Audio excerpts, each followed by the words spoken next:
Muchos creen que los aztecas fueron solo guerreros salvajes, bebedores de sangre y sacrificadores de corazones. Pero pocos saben que construyeron uno de los sistemas educativos más avanzados del mundo antiguo.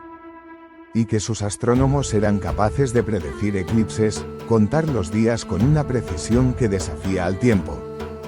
Esta no es la historia de un mito. Es la historia de la inteligencia, la estructura y el conocimiento detrás de la sangre. Esta es la verdad del Imperio Azteca, como nunca antes te la han contado. El Imperio Azteca era un cuerpo vivo. Y como todo cuerpo, tenía jerarquías, órganos vitales y un corazón que lo guiaba, el Tlatoani. En la cúspide se encontraba el Tlatoani, el emperador. Era más que un rey, era la voz de los dioses en la tierra. Gobernaba con sabiduría, espada y miedo. A su lado estaban los Pipiltin, nobles educados, líderes de ejércitos, jueces, sacerdotes y consejeros. Debajo de ellos, los Macehualtin, la gente común. Agricultores, artesanos, obreros, comerciantes. Sostenían al imperio, y a veces, también morían por él. En la base, los Tlacotin, esclavos.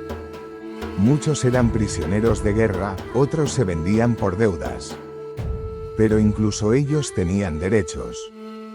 Y entre todos, los Poztecas, los grandes comerciantes. Viajeros del imperio, espías del Tlatoani. Comandaban riqueza, rutas y secretos. En Tenochtitlán, nadie quedaba sin educación. Todos, sin importar su clase, aprendían. Los hijos de nobles asistían a una escuela donde estudiaban religión, política, historia, astronomía y poesía.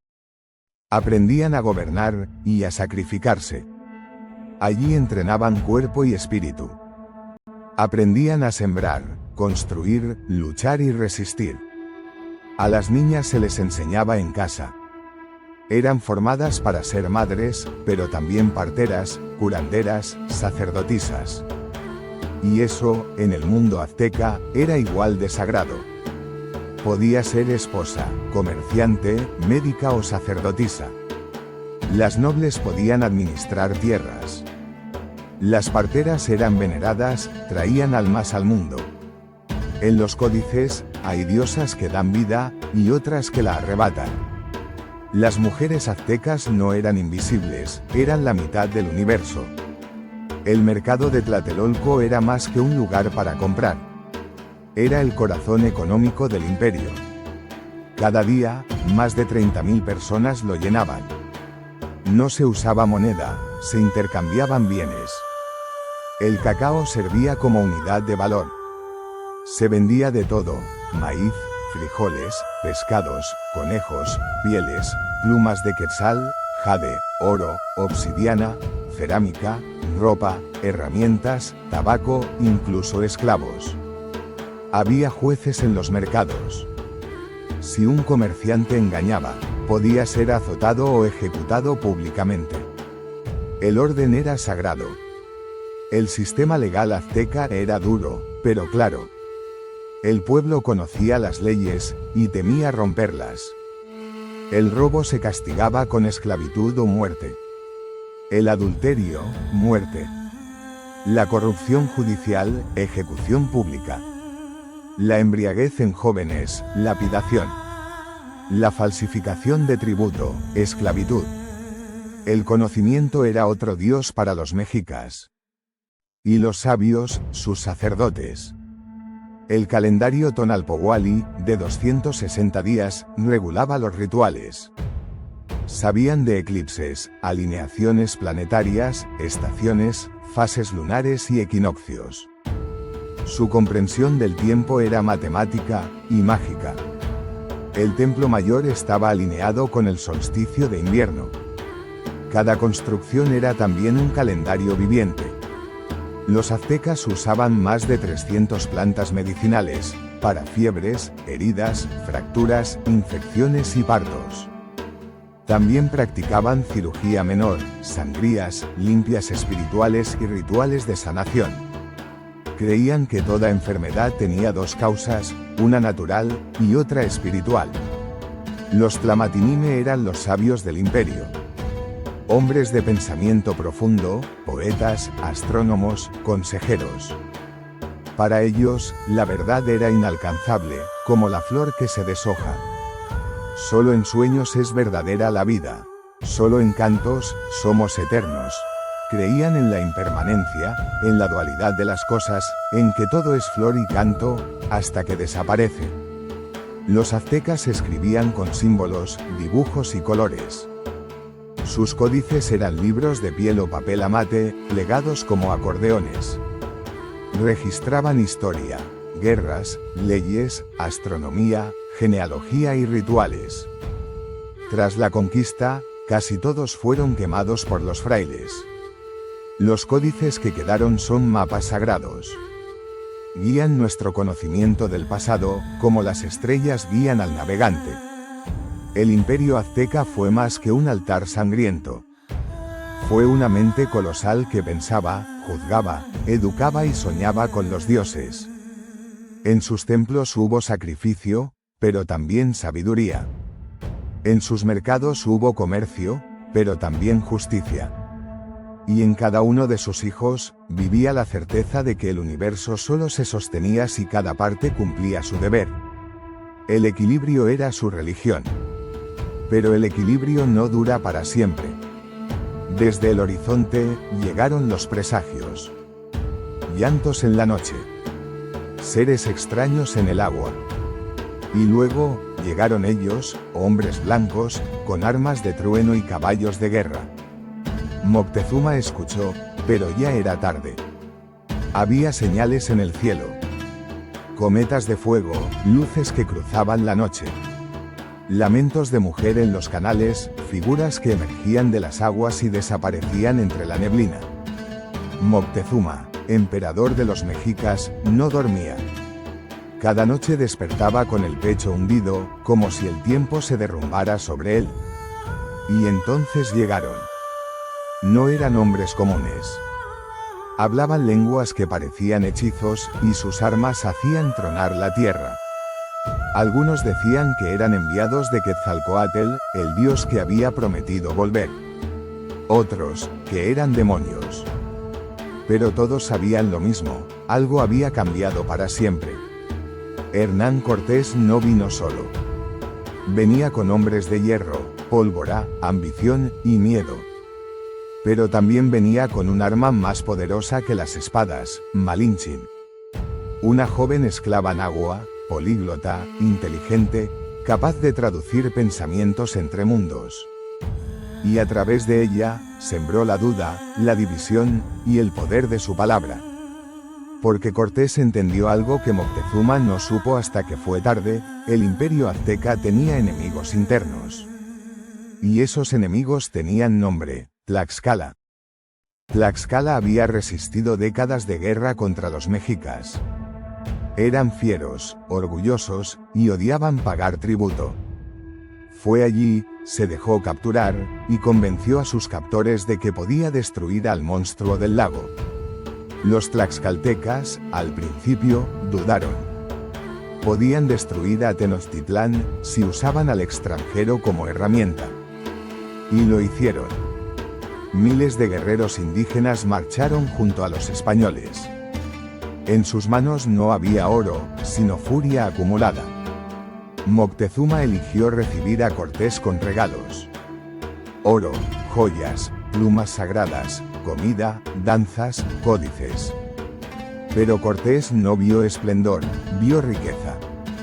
Vio una ciudad más grande que Sevilla, con canales, calzadas, jardines flotantes, palacios, templos, mercados, y templos rebosantes de corazones sacrificados.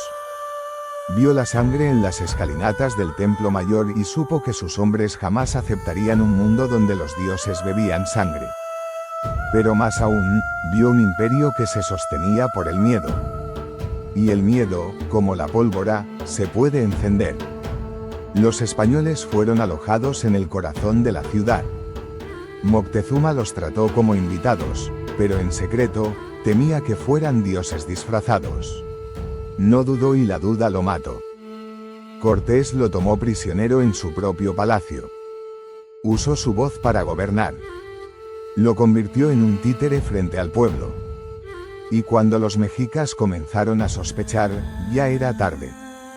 Mientras tanto, en Veracruz, una expedición enviada por el gobernador de Cuba llegaba para arrestar a Cortés por desobedecer órdenes. Cortés abandonó Tenochtitlán y fue al encuentro.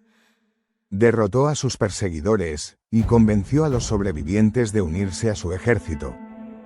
Cuando regresó a la ciudad, Pedro de Alvarado, su segundo al mando, había cometido un crimen imperdonable. Cerró las salidas y masacró a los nobles, sacerdotes, danzantes. El templo se tiñó de sangre. Las flores se convirtieron en espinas. Y el pueblo en llamas. Los mexicas se alzaron. Ya no creían en Moctezuma. Lo abuchearon. Le lanzaron piedras. Algunos dicen que murió por sus heridas. Otros, que los españoles lo asesinaron. En cualquier caso, el símbolo había caído. Y lo que siguió fue el horror. Cortés y sus hombres huyeron por los canales. Era de noche. Cargaban oro, tesoros, heridas y miedo. Los mexicas los esperaban en cada esquina. Cortaron puentes, lanzaron lanzas, piedras, flechas.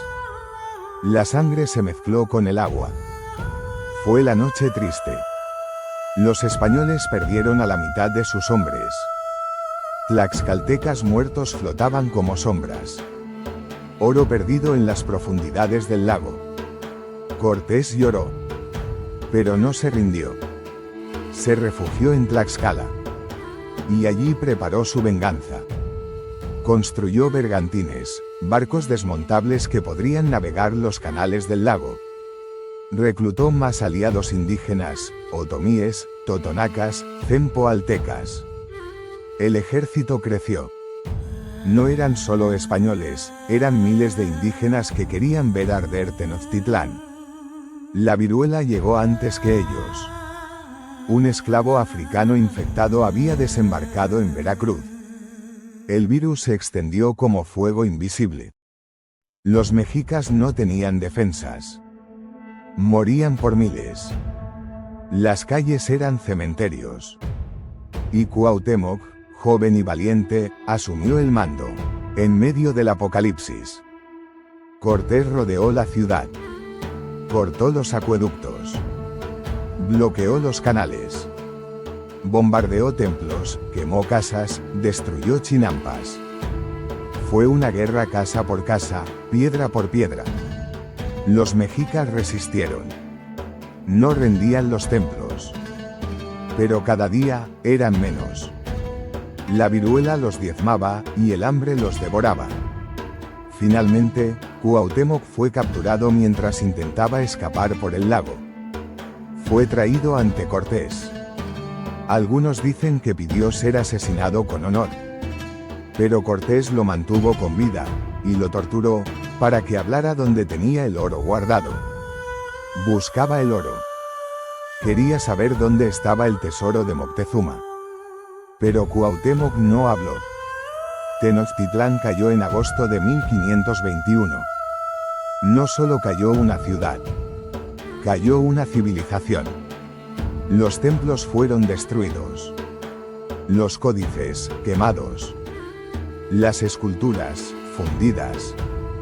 Cuauhtémoc murió colgado por los conquistadores. Porque aunque los códices ardieron, las piedras aún hablan. Y aunque los dioses fueron enterrados, sus nombres siguen en el aire. Aunque los códices ardieron, aunque las piedras sagradas fueron convertidas en cimientos de iglesias y plazas, aunque las lenguas indígenas fueron castigadas y silenciadas, algo profundo se mantuvo vivo. El imperio azteca no desapareció. Pero siguieron ahí. Aunque las iglesias dominen el horizonte, las flores de cempasúchil siguen marcando los caminos. Esas islas flotantes que los aztecas cultivaban en el lago eran una proeza ecológica. Producían alimentos de forma continua, sin agotar la tierra, purificando el agua y creando microclimas. Hoy, en Xochimilco, algunas sobreviven. Y los campesinos que allí trabajan no labran solo tierra, custodian una herencia milenaria. El comercio, el trueque, la medicina herbolaria, los colores, los sabores, todo viene de allá. En las montañas de Guerrero, Oaxaca, Puebla, Veracruz, Chiapas, y más allá, existen comunidades donde el náhuatl, el mixteco, el zapoteco, el otomí, el maya, no son lenguas muertas. Se los redujo a pirámides, sacrificios, violencia. Pero eso fue parte de la estrategia, mostrar al mexica como un salvaje, justificar la conquista. Una que reconoce la complejidad de su civilización, su arquitectura avanzada, su medicina, su astronomía, su poesía. Los códices que sobrevivieron, los que están en museos de Europa, hablan con símbolos que aún pueden ser leídos. Son la voz escrita de un pueblo que entendía el tiempo como un círculo, no como una línea.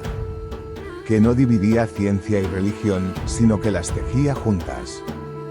Que veía a los dioses en el jaguar, en la lluvia, en la piedra. Hay documentales que rescatan la voz indígena. En cada colectivo que marcha con tambores, en cada madre que alza la voz en su lengua ancestral, en cada comunidad que dice no a la minería, no al olvido, no a la destrucción. El águila sigue volando. El nopal sigue creciendo. La serpiente aún acecha. Arqueólogos desentierran rostros, cuchillos, máscaras. Y con cada hallazgo, se abre una grieta en el tiempo. Un susurro del pasado que dice, seguimos aquí. Hay ancianos que cuentan historias del sol y la luna. Hay rituales al amanecer.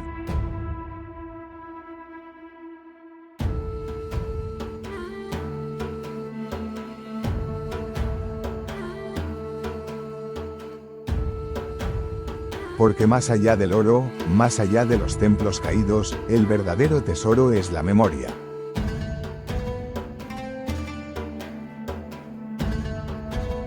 Dale like, suscríbete, activa la campanita para más contenido como este.